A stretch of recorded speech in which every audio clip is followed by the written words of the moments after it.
This episode of the A.T.TIPSCAST is sponsored by the Practical and Fun Guide to Assistive Technology in Public Schools. Pirates, monsters, monkeys, and more keep you engaged as you learn tips, strategies, and insights that will help improve your assistive technology program.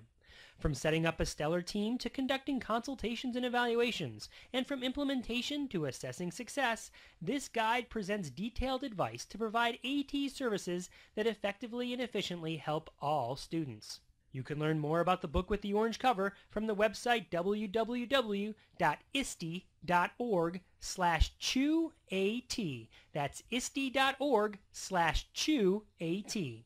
And you can continue the experience online by connecting with other readers by liking the book on Facebook. Go to bit.ly/atbookfb. That's bit.ly/atbookfb and become part of the community that's having fun being practical.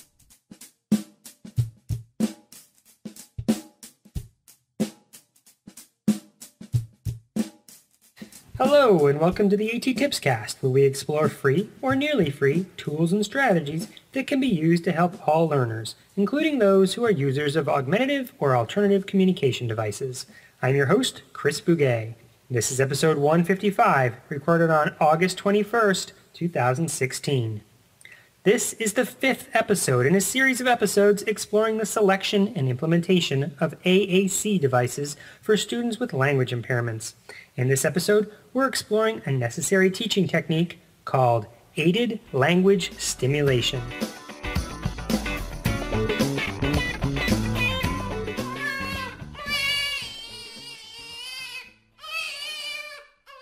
Hon, why is Rocco crying? I don't know, Chris. Do something. Me? I'm not the one who volunteered to babysit. I put my baby time in, thank you very much. Listen, our neighbors needed a night out, and they do a lot to help us out. The very least we can do is babysit. Now, help me figure out why he's crying. He just woke up and I just changed him, so he's not tired or wet. Have you fed him? Let's try that. Okay, here's his bottle. Give it to him. Here you go, Rocco. Baba. Want Baba? Stop teasing him and give it to him. I'm not teasing him. I'm teaching him. This is how you teach a language. You model it. First feed, then teach. Here's your Baba. See? There you go. Baba. That seems to do the trick. Don't you just wish babies could talk so they can tell you what they want? Well, that's why I keep saying Baba. If I keep saying it and he keeps hearing it, he'll make the connection. That Baba's good, right? Well, it sure takes a long time. I mean, geez, when did Tucker say his first word? Most kids say their first word around the age of 1 or so, and they start combining words together into two-word phrases around the age of 2, in general. Ah, I remember it now. Tucker said his first word on his first birthday. It was Mama. No, dear. It was Dada, remember? He said it around 10 months. Mostly because I kept modeling it for him over and over again.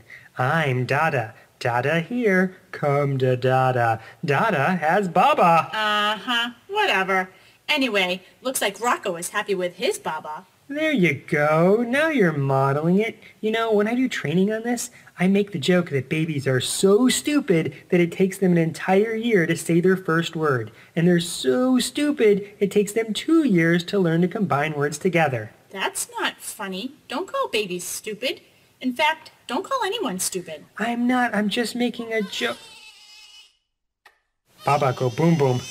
I get Baba. Why are you talking like that? It's best to model a word or two above the person's language level. Think of learning language like climbing a staircase. If Rocco here is near the bottom of the staircase, because he's a baby, I can't be at the top of the staircase yelling down to him, "Hey Rocco, climb the stairs, get your butt up here." Instead, I need to be on the same stair, or maybe one stair above him. So if I want him to learn a word, I model that word for him, and I surround it with 1 or 2 other words.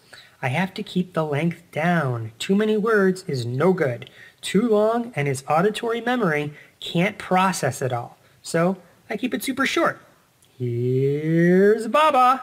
This same principle applies to working with people who are learning to use an AAC device. You see, we model language verbally day in and day out, all the time. Most people learn to speak verbally from all of this modeling. If, by the age of 3, a student hasn't produced words verbally, well, maybe we should model a different way. Verbal modeling, even if it comes naturally, is a strategy.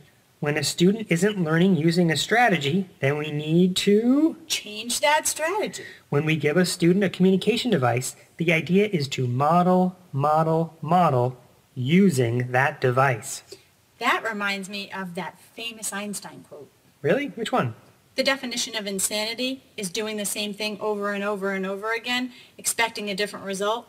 I mean, if you're modeling verbally and the kid isn't learning to speak using those verbal models, then why would you continue to use that as a strategy? That's insanity. Exactly. The modeling part is spot on. Model, model, model. Just do it using the student's primary form of expression, which, in the case of a device user, is the language system on the device.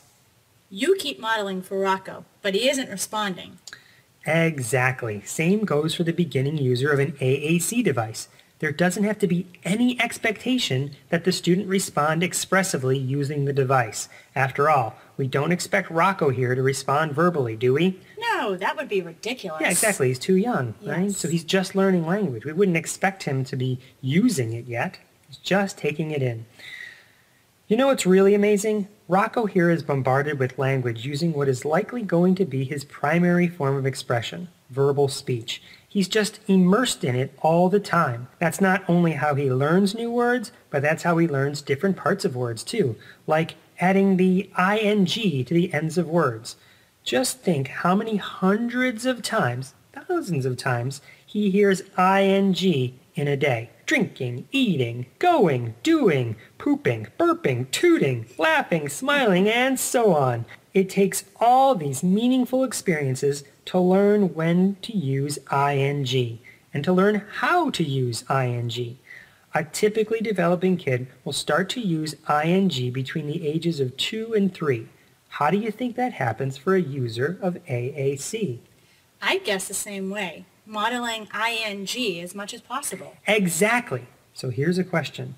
How many low-tech AAC boards have ing on them, or other language units like plural S? Not many. It's really hard to model ing on a device if ing isn't on the device. Are you suggesting what I think you're suggesting? I'm not saying it's impossible, but if you're presuming competence and you don't want to change the motor plan, remember my previous A.T.TIPSCAST episodes? We talked about those? Yes. Well, then you need a robust language system right from the get-go so you can model all of these different language units like ing, like plural S. Hey, makes sense to me. So now what should we do with Rocco? Looks like that bottle did the trick. I don't know, play with him? What are we going to play? Maybe who's going to change the dirty diaper? That bottle went right through him. You're it. Okay, I'm going. Come here, Rocco. Let's do this. Thanks again, everyone, for the great time down under in Australia, where I was the keynote speaker for the Liberator AAC Summit. I had a fantastic time, met some wonderfully passionate people about AAC, and learned so much.